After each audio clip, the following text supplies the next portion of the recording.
विश्व की नजरें एक ऐसे पल पर टिकी थीं, एक ऐसा क्षण जिसका इंतजार दशकों से हो रहा था और आखिरकार भारत ने वो करिश्मा कर दिखाया जिसे दुनिया ने कभी संभव नहीं माना था। न्यूयॉर्क स्थित संयुक्त राष्ट्र महासभा UNGA के मंच पर भारत ने ऐसा परचम लहराया कि पूरी दुनिया दंग रह गई। 193 देशों में से 146 देश भारत के समर्थन में खड़े हो गए। सोचिए, जब पूरा हॉल तालियों की गड़गड़ाहट से गूंज उठा, हर तरफ भारत की कूटनीति की गूंज सुनाई दी। उस क्षण हर भारतीय का सीना गर्व से चौड़ा हो गया। आज का यह वीडियो सिर्फ खबर नहीं है, यह भारत के उदय की कहानी है। तो बने रहिए हमारे साथ, क्योंकि हम गहराई से समझेंगे भारत को स्थायी सदस्यता और वीटो पावर मिलने का असली मतलब क्या है, कौन से देश भारत के समर्थन में आए और क्यों, किन देशों की नींद उड़ी और क्यों वे बौखलाए हुए हैं, और सबसे बड़ा सवाल, आगे भारत के लिए क्या बदलने वाला है। लेकिन आगे बढ़ने से पहले इस वीडियो को लाइक करें और चैनल को सब्सक्राइब करें, ताकि हमारी इस ऐतिहासिक जर्नी में आप भी हिस्सा बन सके। दोस्तों, भारत की यह जीत अचानक नहीं हुई, यह उन 75 सालों की मेहनत, संघर्ष और रणनीति का नतीजा है। 1945 में जब संयुक्त राष्ट्र का गठन हुआ, भारत आजाद भी नहीं हुआ था, लेकिन ब्रिटिश इंडिया के नाम से भारत को शुरुआती दिनों से ही सदस्यता मिली। 1947 में आजादी के बाद भारत ने उम्मीद जताई थी कि उसे स्थायी सदस्य बनाया जाएगा, लेकिन तब वैश्विक राजनीति कुछ और ही थी। अमेरिका और सोवियत संघ शीत युद्ध में फंसे थे। ब्रिटेन और फ्रांस उपनिवेशवादी ताकतों के रूप में अपनी पकड़ बनाए रखना चाहते थे और चीन को स्थायी सदस्य बना दिया गया, जबकि भारत को सिर्फ साधारण सदस्य की तरह रखा गया। कहा जाता है कि 1950 के दशक में अमेरिका ने भारत को स्थायी सदस्यता का प्रस्ताव दिया था, लेकिन नेहरू ने इसे ठुकरा दिया और कहा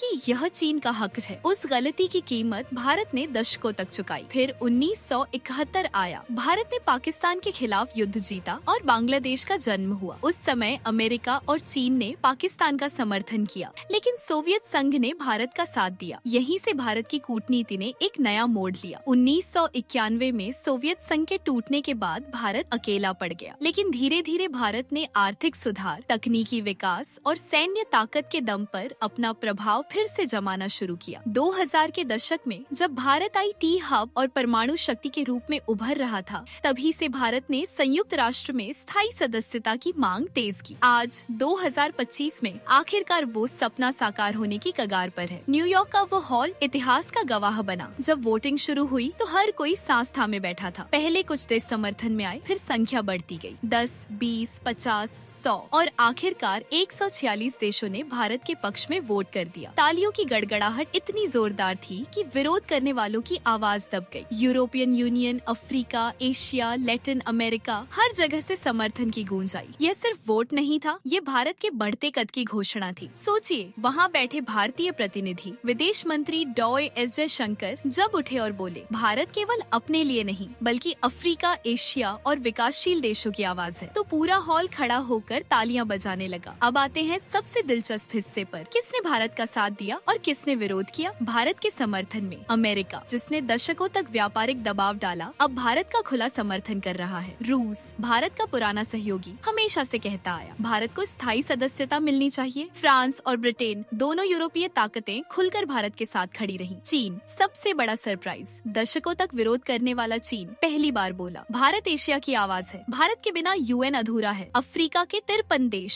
जिन्होंने भारत को अपनी आवाज माना, Japan, Bhutan, Vietnam, Indonesia, Malaysia, एशियाई देश भी भारत के साथ। विरोध में तुर्की, जिसने हॉल में बिल की कॉपी तक फाड़ दी और टेबल थपथपाई। सऊदी अरब चुपचाप बैठा रहा, लेकिन नाराज था। लेकिन सच ये है कि उनकी आवाज इतनी कमजोर थी कि कोई सुनने वाला नहीं था। अब सबसे बड़ा सवाल, वीटो पावर आखिर है क्या? वीटो पावर का मतलब होता है, अगर कोई स्थायी सदस्य किसी प्रस्ताव के खिलाफ वोट करता है तो वह प्रस्ताव पास नहीं हो सकता। यानी यह दुनिया की राजनीति में सबसे बड़ा हथियार है। अब तक सिर्फ 5 देशों के पास यह शक्ति थी, अमेरिका, रूस, ब्रिटेन, फ्रांस और चीन, और अब भारत भी इस कतार में शामिल हो सकता है। इसका मतलब भारत अब तेल और गैस के सौदों में अपनी शर्त रख सकता है। व्यापारिक नीतियों पर भारत की राय अनिवार्य हो जाएगी। सुरक्षा परिषद में भारत अब किसी भी निर्णय को रोक या मंजूर कर सकता है। यानी भारत अब दुनिया का गेम चेंजर बन जाएगा। तुर्की और सऊदी अरब क्यों बौखलाए? क्योंकि भारत ने हाल के वर्षों में ऐसी रणनीति बनाई जिसने उन्हें कमजोर कर दिया। भारत ने ग्रीस, साइप्रस और इजराइल के साथ मिलकर भूमध्य सागर में पकड़ मजबूत की। भारत ने UAE और कतर के साथ लॉन्ग टर्म डील की